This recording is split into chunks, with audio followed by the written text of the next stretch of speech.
Il a été changé en boule de merdasse.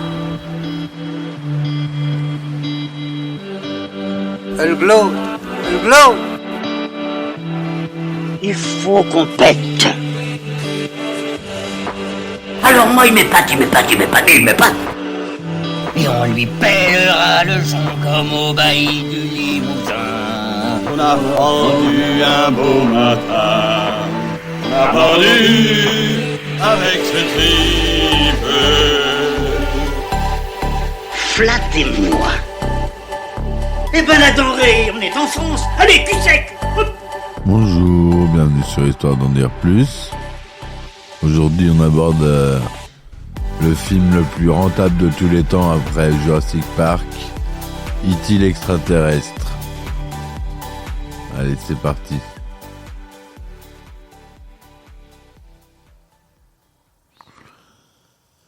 Alors E.T. l'extraterrestre, ou E.T. the Extraterrestrial, dure 115 minutes. Il est sorti en 1982, réalisé par Steven Spielberg, produit par Universal Pictures et Amblin Entertainment, la société de Steven Spielberg. E.T. l'extraterrestre est un film de science-fiction américain. Le film raconte l'histoire d'Elliot, un petit garçon solitaire qui se lie d'amitié avec un extraterrestre abandonné sur Terre. Avec son frère et sa sœur, Elliot va le recueillir, puis l'aider à reprendre contact avec ses congénères, tout en essayant de le garder caché de leur mère et du gouvernement américain. Sorti le 11 juin 1982 par Universal Pictures, E.T. a connu un succès immédiat, dépassant Star Wars 4, Un Nouvel Espoir, pour devenir le film le plus rentable de tous les temps, un record qu'il a tenu pendant 11 ans jusqu'à Jurassic Park, un autre film de Steven Spielberg, qui l'a surpassé en 93, ça vous le savez déjà si vous écoutez mes podcasts. Acclamé par le public et encensé par la critique, E.T. est devenu aujourd'hui un film culte des années 80, notamment de par l'une des scènes, le vélo d'Elliot s'envolant dans les airs, une réplique de l'extraterrestre, E.T. téléphone maison. Il a notamment obtenu 4 Oscars en 1983. Il a été réédité en 1985, puis de nouveau en 2002, à l'occasion de son 20e anniversaire, avec des plans modifiés numériquement, avec des effets spéciaux supplémentaires qui ajoutaient des clignements des yeux, une respiration, des choses qui n'étaient pas possibles à l'époque, et des scènes supplémentaires. En France, le film est sorti en avant-première lors de la cérémonie de clôture du Festival de Cannes le 26 mai 1982, avant sa sortie nationale le 1er décembre 1982. Le film a lancé la carrière de l'actrice Drew Barrymore et de l'acteur Henry Thomas, qui avaient respectivement 6 et 10 ans lors du tournage. Synopsis. Un appareil extraterrestre vient d'atterrir en pleine nuit dans une forêt. Dans les environs d'une petite ville, près de Los Angeles, ces étranges petits occupants, botanistes, envoyés sur Terre en mission d'exploration, recueillent quelques plantes. L'un d'eux s'éloigne du groupe et explore la forêt avant de découvrir, fasciné, les lumières de la ville au loin. Mais soudain, un groupe d'hommes, des agents du gouvernement américain, débarque en voiture et traque la créature imprudente qui tente alors de rejoindre ses semblables. Ces derniers, voulant éviter le contact avec les êtres humains, font décoller le vaisseau et quittent finalement la Terre en toute hâte, avant que leurs congénères égarés n'aient pu les joindre. L'extraterrestre, désormais seul et apeuré, arrive à semer les agents dans la forêt et à se frayer un chemin vers la ville, dans un quartier résidentiel où vit une famille en crise, Marie, mère divorcée, ses 3 enfants, Michael, Elliot et Gertie. Elliot, 10 ans, est moqué par son frère aîné Michael et ses amis Greg, Steve et Tyler. Sortant pour aller chercher une pizza commandée, Elliot découvre l'extraterrestre abandonné qui s'enfuit aussitôt effrayé. Le lendemain, malgré l'incrédulité de sa famille à qui il a raconté sa mésaventure, Elliot essaie de retrouver l'extraterrestre en l'attirant avec des bonbons laissés dans les bois. Il le retrouve enfin et l'attire dans sa chambre. Avant de s'endormir, Elliot commence à communiquer avec l'extraterrestre en imitant ses gestes. Le lendemain matin, Elliot fait semblant d'être malade pour éviter d'aller à l'école, afin de pouvoir jouer avec l'extraterrestre. L'après-midi, son frère aîné Michael et sa petite sœur Gertie découvrent à leur tour l'extraterrestre, ce qui déclenche des scènes comiques de frayeur réciproque. Elliot, Michael et Gertie cachent à leur mère, Marie, la présence de la créature dans le placard. Michael et Gertie promettent à Elliot de garder secrète la présence de l'extraterrestre. Les enfants essaient ensuite de découvrir son origine. L'extraterrestre désigne le ciel, fait léviter des balles qui semblent représenter son système solaire et démontre ses pouvoirs en faisant revivre un peu de fleurs mortes. Le lendemain à l'école, Elliot commence à expérimenter une connexion psychique avec l'extraterrestre resté seul à la maison.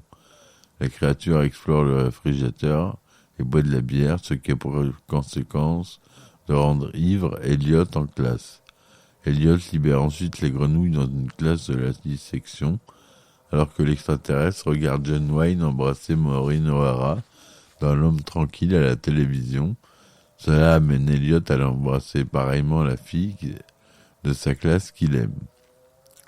Plus tard, l'extraterrestre commence à apprendre à parler en répétant ce que la petite Gertie prononce comme elle regarde à la télévision l'émission enfantine Sesame Street. Elliot le baptise E.T. pour extraterrestre. Elliot aide E.T. à construire un appareil de communication afin d'entrer en contact avec ses semblables.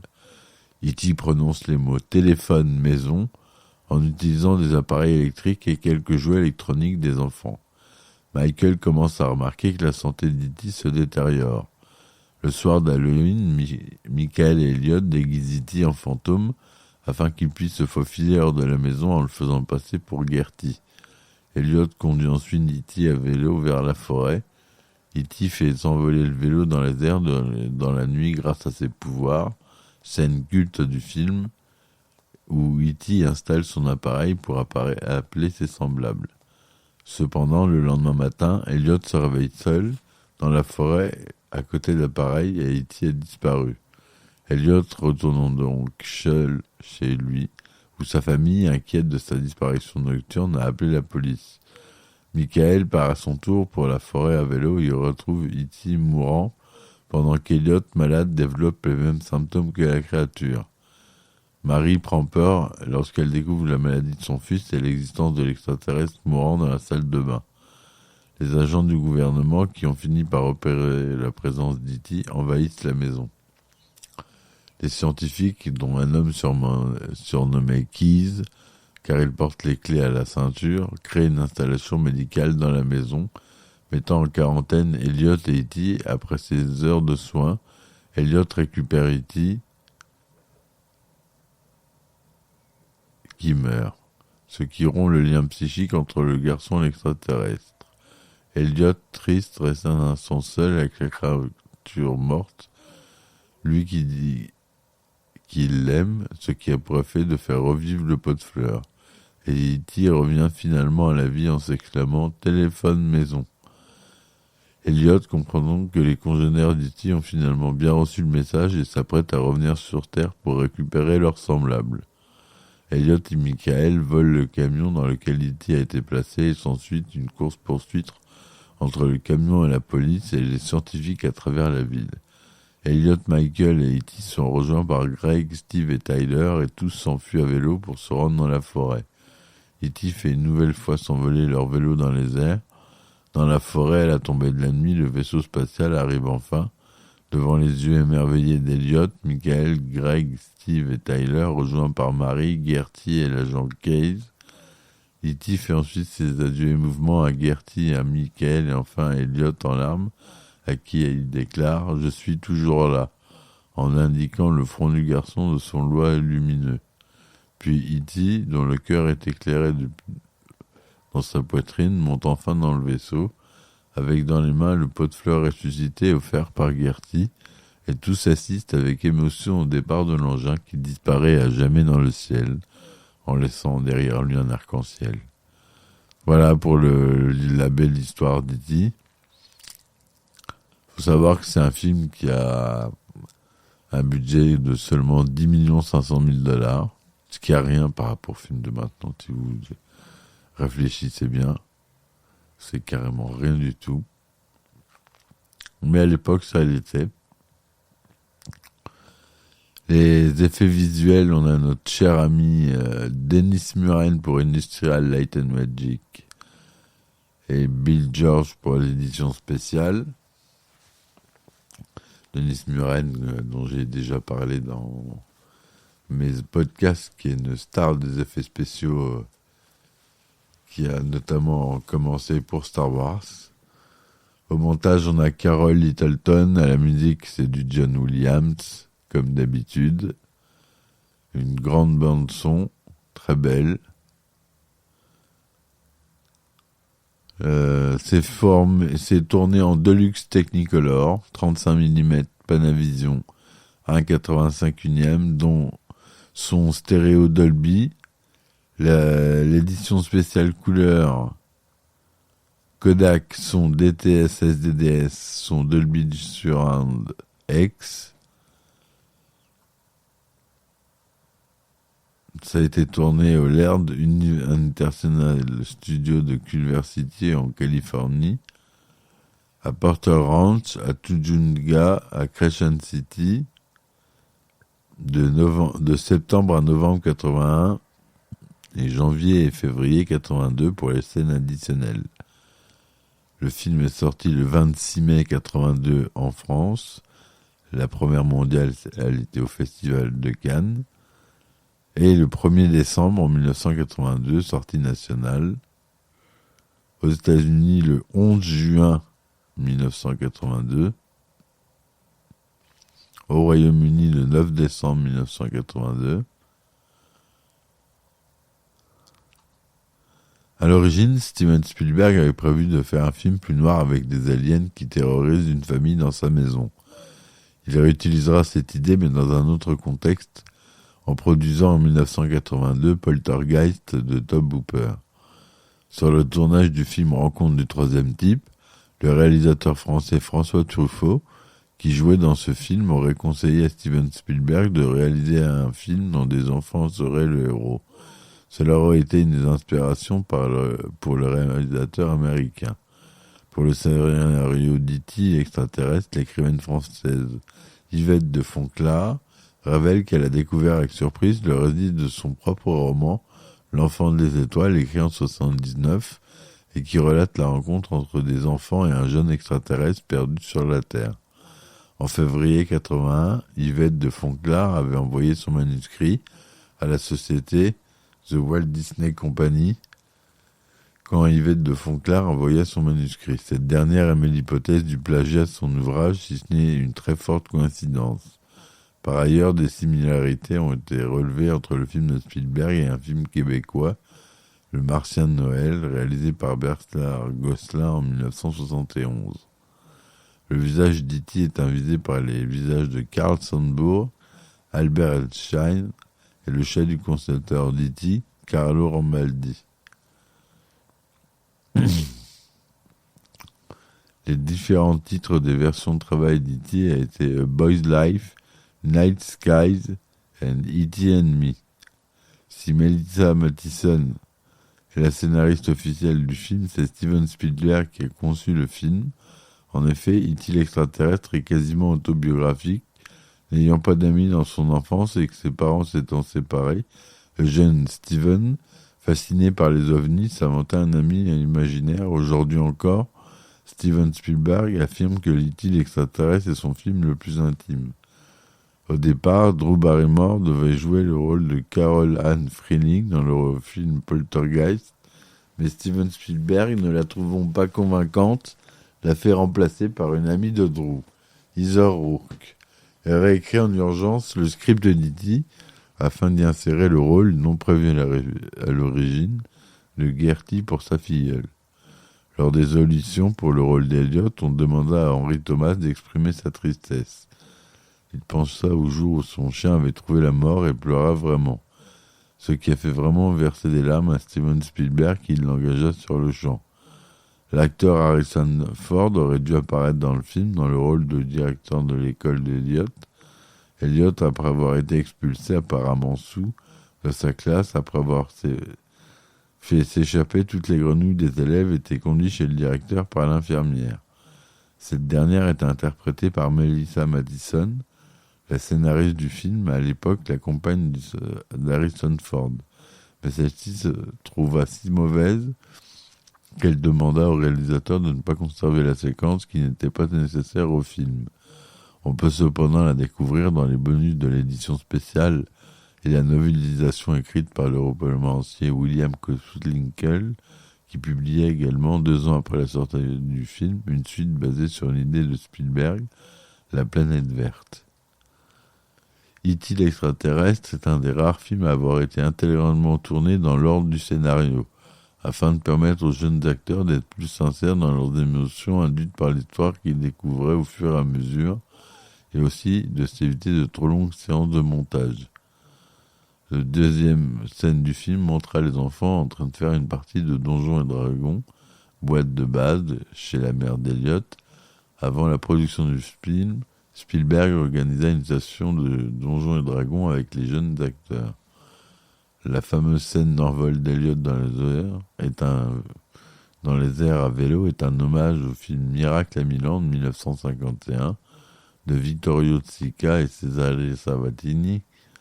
En dehors des mouvements complexes de la marionnette animatronique utilisée lors du tournage, 4 personnes ont été créditées pour les mouvements spéciaux, 2 rôles de très petite taille pour la séquence où E.T. est filmé en pied où il se déplace sur de longues distances, un adolescent né sans jambes pour la séquence où E.T. est sous et percute le réfrigérateur, il se déplaçait en fait sur ses mains, et un mime au début de cette même séquence lorsqu'E.T. ouvre sa canette de bière, ce que l'animatronique ne pouvait pas réussir à l'époque. La voix d'E.T. est celle de l'actrice Pat Welch, retravaillée par Ben Burt. Comme j'ai dit tout à l'heure, la musique du film est composée par John Williams, fidèle collaborateur de Steven Spielberg. L'album a été édité en juin 1982 par MCA, puis réédité par divers labels avec davantage de titres en 1996, 2002 et 2017. Pour son travail, John Williams reçoit notamment l'Oscar de la meilleure musique de film. Très très belle musique de film, E.T. Lorsque le film est projeté à la cérémonie de clôture du Festival de Cannes 82, personne ou presque n'est au courant que Steven Spielberg avait travaillé sur ce film. Cela n'empêche le film d'enthousiasmer les critiques, le public et les collègues de Spielberg au point que George Lucas déclare à la fin de la projection « C'est vraiment extraordinaire, il va exploser le box-office. Je suis sûr que E.T. battra sans problème Star Wars. » De fait, E.T. l'extraterrestre a été aux têtes du box-office pendant 11 ans d'affilée, avant d'être détrôné par un autre film de Spielberg, Jurassic Park. Dans son dictionnaire du cinéma, Jacques Lourcel juge que le film présente dans le plan du style un net affadissement par rapport au film précédent de Spielberg, la lenteur du récit étant en outre accentuée par l'exécrable musique de John Williams. Selon Lourcel, avec E.T., Spielberg, autrefois maître de la cruauté et du malaise dans le duel, est en passe de devenir un maître de la mièvrerie, de l'angélisme et sous la bonne conscience. Le film en France a fait 9 413 000 entrées, dont 1 903 000 à Paris, et 792 millions de dollars, 912, quasiment 793 millions de dollars, on va dire, de recettes dans le box-office mondial. Avec sa sortie, E.T. l'extraterrestre devient l'un des plus grands succès de l'histoire du cinéma, avec plus de 123 millions de spectateurs rien que sur le sol américain. Le film bat le record de la seconde semaine à Paris avec 309 836 entrées, battant ainsi le record que Rien que pour vos yeux. Cumulant 9 millions d'entrées en France, E.T. reste le plus gros succès d'un film de Spielberg au box-office français. Le triomphe mondial est tel qu'il entraîne 2 ressorties en salle, en 85 et en 2002.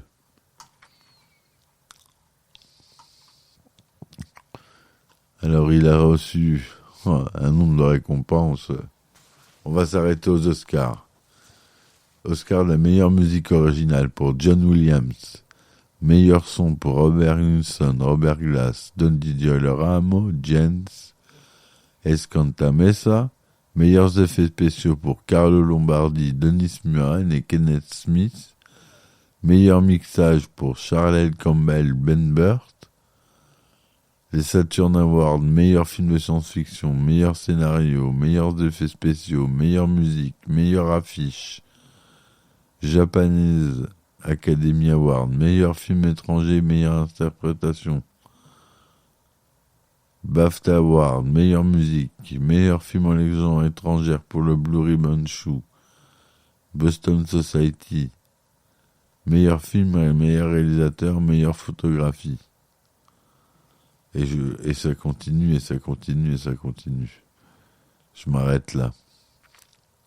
Le film est inclus dans la liste des 250 meilleurs films de tous les temps sur le site allociné.fr.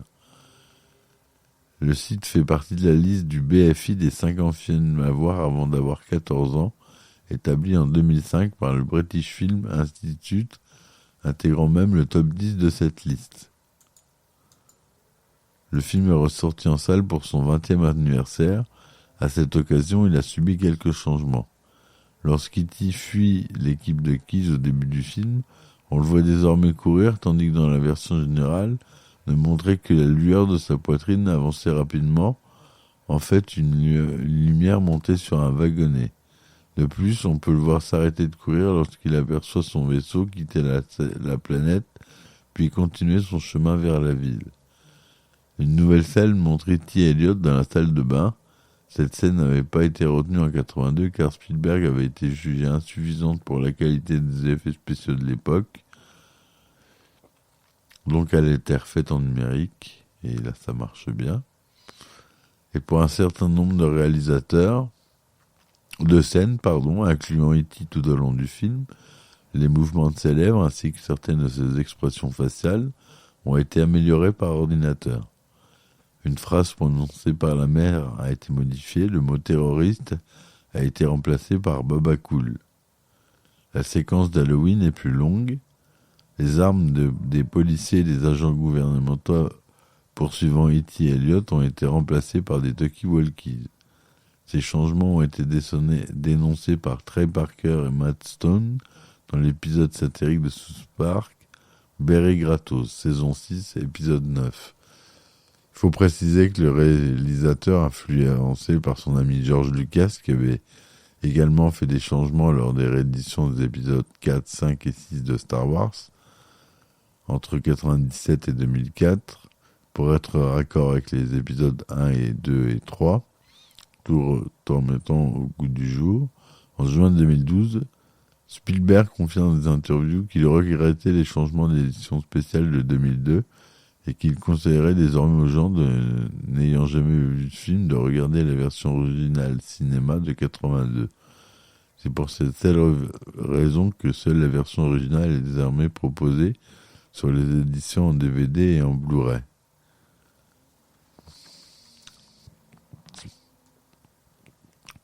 Le tournage de E.T. et Poltergeist se déroulait en même temps dans le même studio à quelques mètres de distance l'un de l'autre, Steven Spielberg se déplaçant régulièrement d'un tournage à l'autre. La société Mars a interdit la production d'utiliser les bonbons M&M's, donnant ainsi une opportunité à la compagnie concurrente Hershey d'utiliser les bonbons Reese. Ce film a permis à Steven Spielberg de créer sa société de production, Amblin Entertainment, dont le logo est le vélo d'Elliot avec E.T. L'affiche du film s'inspire presque de la fresque de la création d'Adam de Michel-Ange.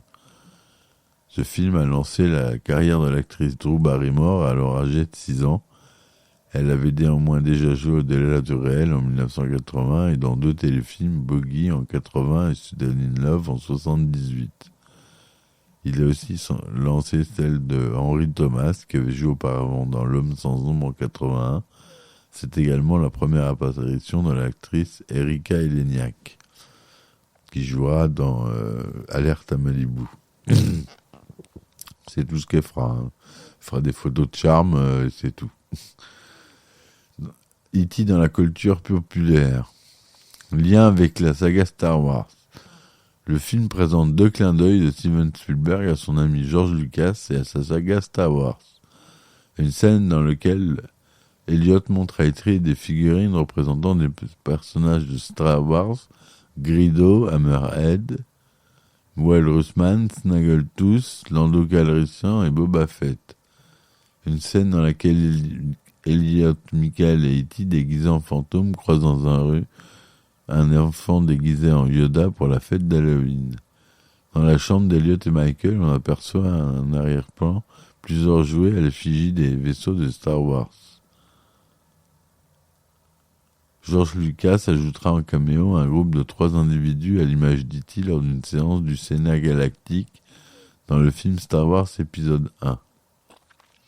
La menace fantôme. Depuis, l'espèce d'E.T. a d'abord été nommée Children of Green Planet, les enfants de la planète verte, dans la nouvelle E.T. The Book of Green Planet, puis officialisée comme faisant partie de l'univers Star Wars sous le nom d'Assogien, venant d'une planète nommée Brodo Assoji, dans le secteur Perrine de la bordure extérieure de la galaxie où se déroule l'histoire de Star Wars. L'un des 3 sénateurs de cette espèce s'appelle Goebbels. Spielberg écrit à l'envers. Autre parodie et clin d'œil. Dans le film Y a-t-il un flic pour sauver le président?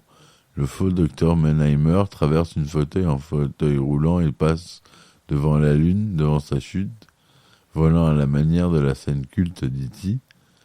Dans le film Last Action Hero en 1993, Danny Madigan esquive la voiture de Benedict et vole vers le ciel, volant à la manière d'E.T. dans la scène culte d'E.T. toujours, avant de traverser une maison et tomber sur le trottoir. Dans le film Le Retour de la momie en 2001, on voit le dirigeable de Roy O'Donnell volant à la manière de la scène culte d'E.T. avec son vélo à lèvres-peluche, d'E.T. dans son panier.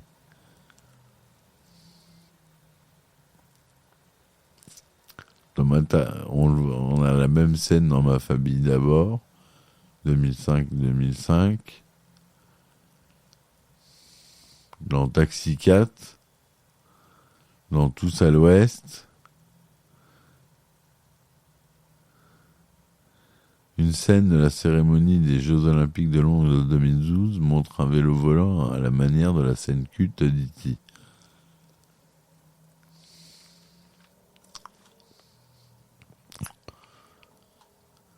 Voilà, il y a eu des jeux vidéo, un célèbre jeu vidéo qui était horrible en 1982 sur Atari 2600,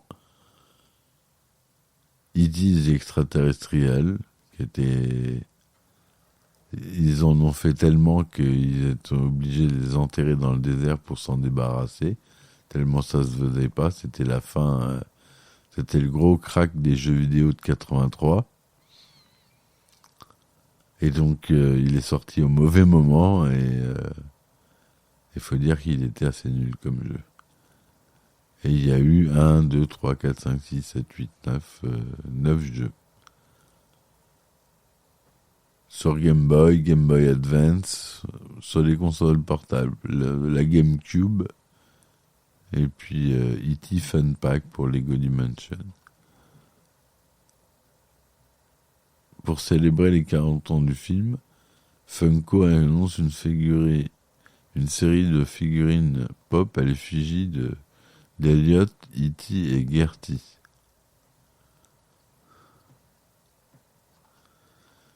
Voilà ce que je voulais vous dire sur ce film qui a bercé mon enfance et la vôtre aussi, j'espère. Si ça vous a plu, n'hésitez pas à laisser un commentaire et un petit plus, un petit like. Ça fait toujours plaisir et ça m'aide à faire connaître mon émission. Voilà les amis. Allez, je vous dis à très vite pour le prochain épisode. Ciao, ciao. a été changé en boule de merdasse. Elle glow. Elle glow. Il faut qu'on pète. Alors moi il m'épate. Et on lui pèlera le son comme au bailli du Limousin. On a pendu un beau matin. On a pendu avec ce tripe. Flattez-moi. Eh ben la denrée, on est en France. Allez, cul sec.